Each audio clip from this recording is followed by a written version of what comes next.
Caitlin Clark cannot catch a break at this point. Now, we know the All-Star votes has been placed. A lot of people have been arguing about the players voting Caitlin Clark, the 11th. 11th, not top 10, not top 5, 11th among guards, according to the players she shares a court with every single night. That number dropped this week, and by the time this video is over, it will not even be the ugliest thing that happened to Caitlin Clark in the last 7 days. Musical note. Clark and the Indiana Fever is set to play another game tonight that is against the Phoenix Mercury. Last time we sent the Phoenix Mercury, Caitlin Clark was getting choked out on a damn basketball court, and they lost that game. Now this game here... That choked out line is not exaggeration for effect. 2 weeks ago in Indianapolis, Phoenix forward Alyssa Thomas drove her fist into Clark's throat during a scramble for a loose ball, and the officials working that game did not call a thing in real time.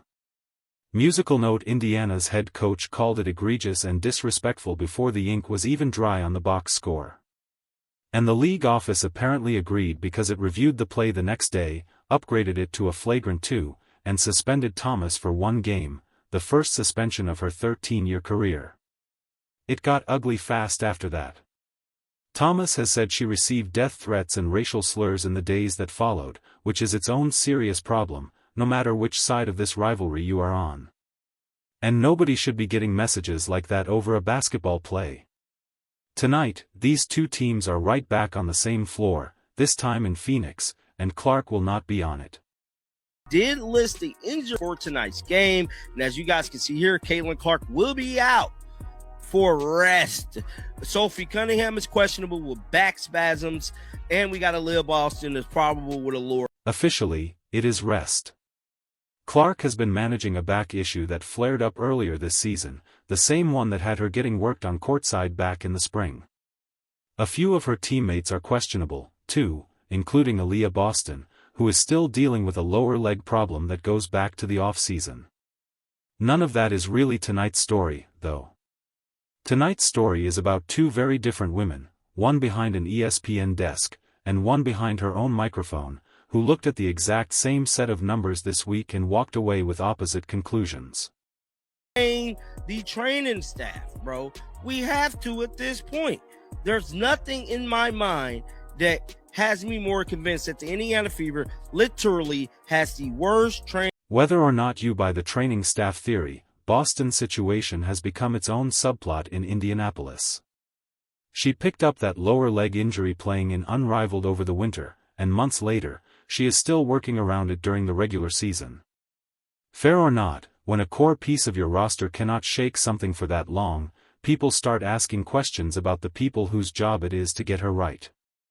That is a conversation for another day, though, because the bigger story this week did not happen in a training room.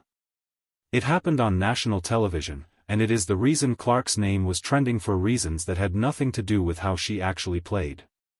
Important part of this. They didn't say that she was the 11th best guard in the WNBA. That's not what happened. As you mentioned, a lot of people didn't get ballots, a lot of people didn't vote, but what they did, they voted for the top 4 guards in the league. That was what the All-Star ballot was. So people were voting for top 4. I don't think that you can make a compelling argument that Caitlin Clark is a top 4 guard in the WNBA. Like, nobody can at this point. That is why she was 11. She got the 11th most votes. That is ESPN senior commentator David Dennis Jr. walking through exactly how this vote works.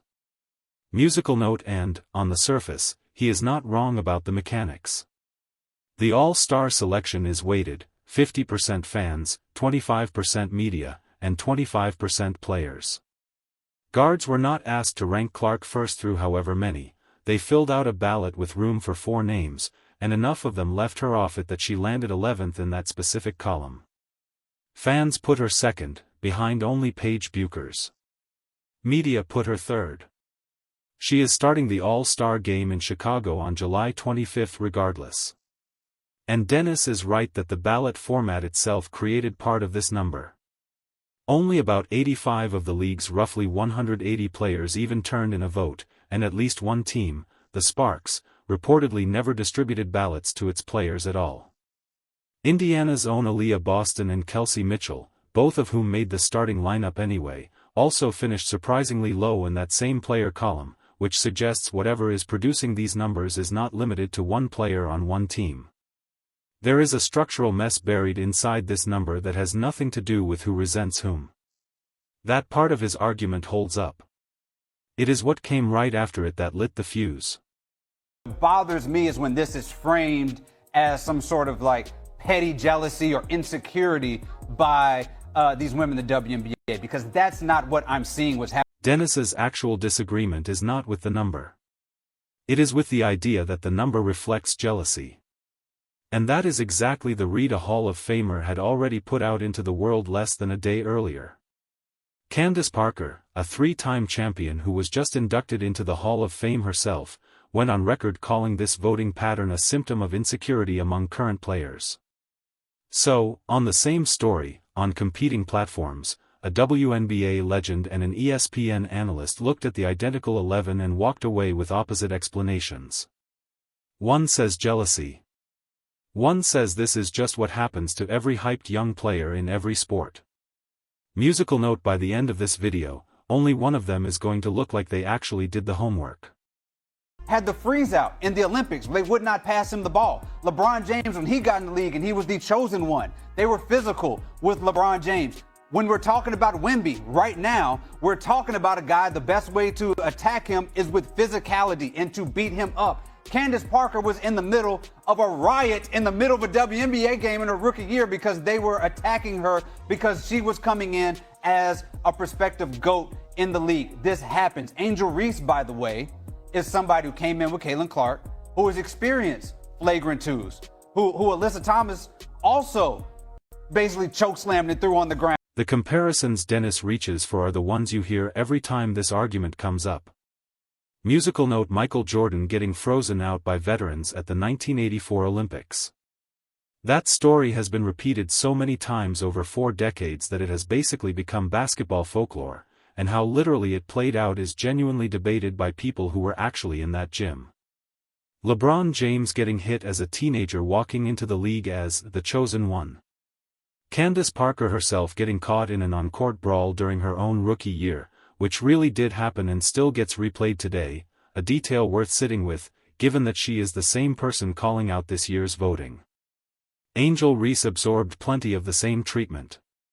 Musical note: and Reese has her own gripe with this year's voting on top of it, finishing 7th among frontcourt players and missing the starting lineup herself despite the attention she brings to the league.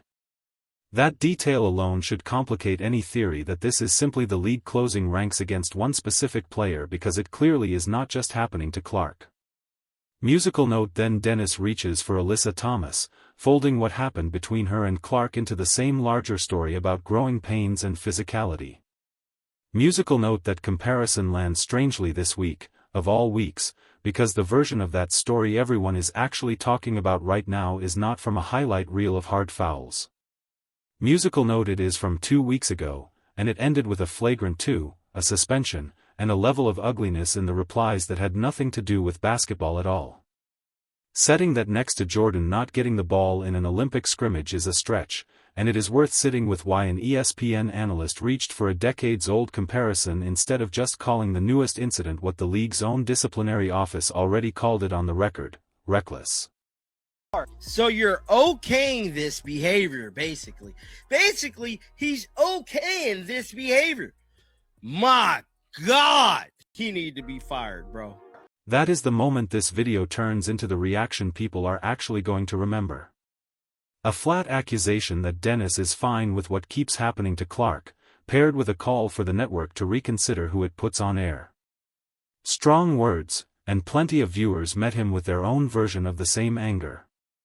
One fan called the segment disgusting, as usual, musical note, and said nothing from that panel should be taken seriously again. Another said, flatly, that if you do not think Clark is a top 4 guard, you are simply wrong. A third accused the network of chasing engagement in women's sports by picking whichever take gets the most replies, sensible or not. Dennis has been down this road before, and this was not even the only complaint aimed at ESPN's WNBA desk this week, with other on-air voices separately criticized for downplaying the Thomas incident and for describing Clark's popularity in terms of where she is from and what she looks like rather than how she plays. Whether you think that criticism of the network is fair or overblown probably depends on which panel you already trust, but the volume of it, 3 or 4 separate flashpoints inside a single week, is hard to wave off as one bad afternoon of television. That is a pattern building around this network's coverage, and it is bigger than one segment or one analyst. Did Jordan get frozen out 84-92? Watched it. Anyone saying you can't make an argument for CC being a top 4 guard in the league is silly.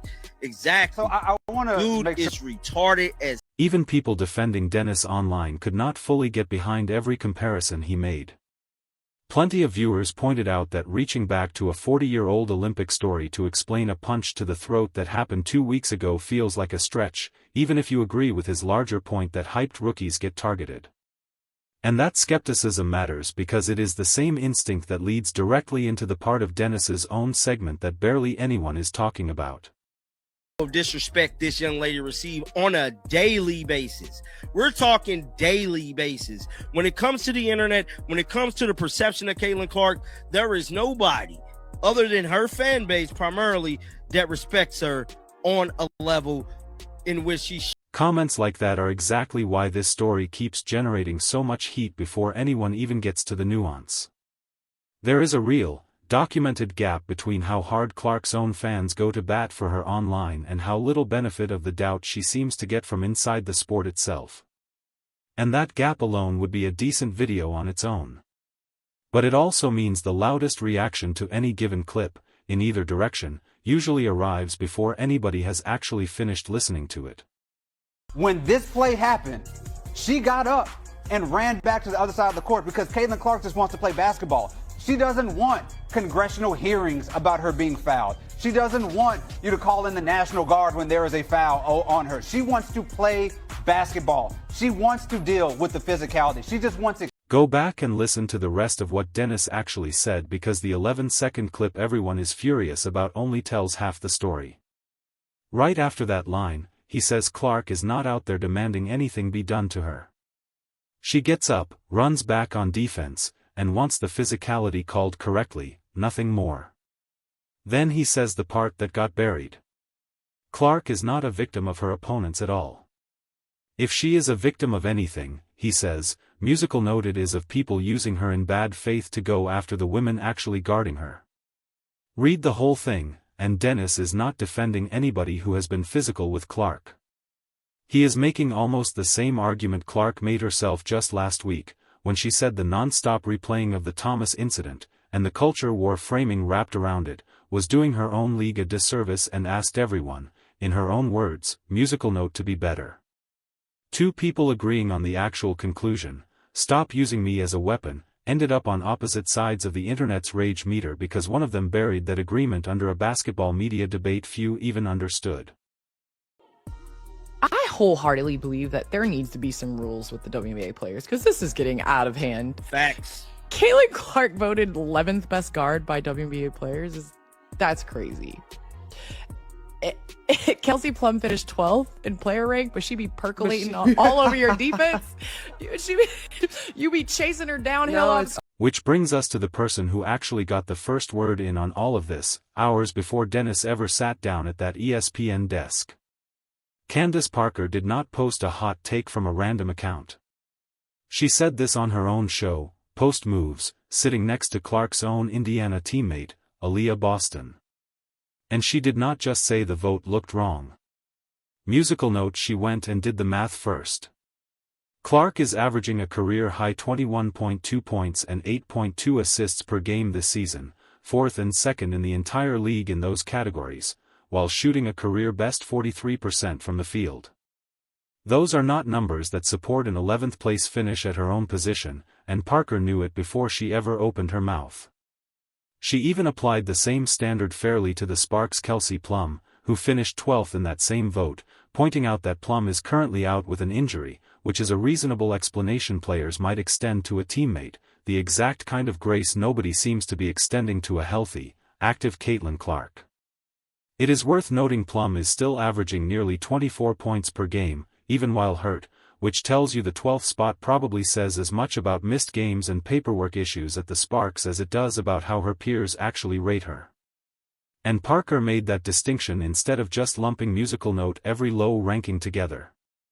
I It's wholeheartedly unserious work. I think people need to look at themselves in the mirror and realize, like, man, you got some insecurities if you sitting down and putting Caitlin Clark as the 11th best guard.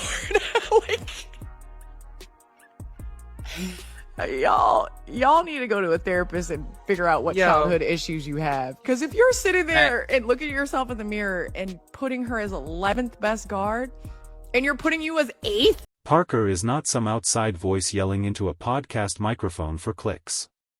She is a 3-time champion who just walked into the Hall of Fame herself, which means when she says this specific pattern does not add up, she is speaking from inside the exact locker room culture she is calling out, not shouting at it from a television studio.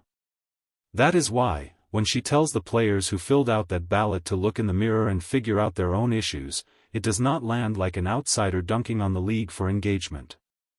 It lands like a legend telling her peers directly that this specific pattern has stopped being about basketball.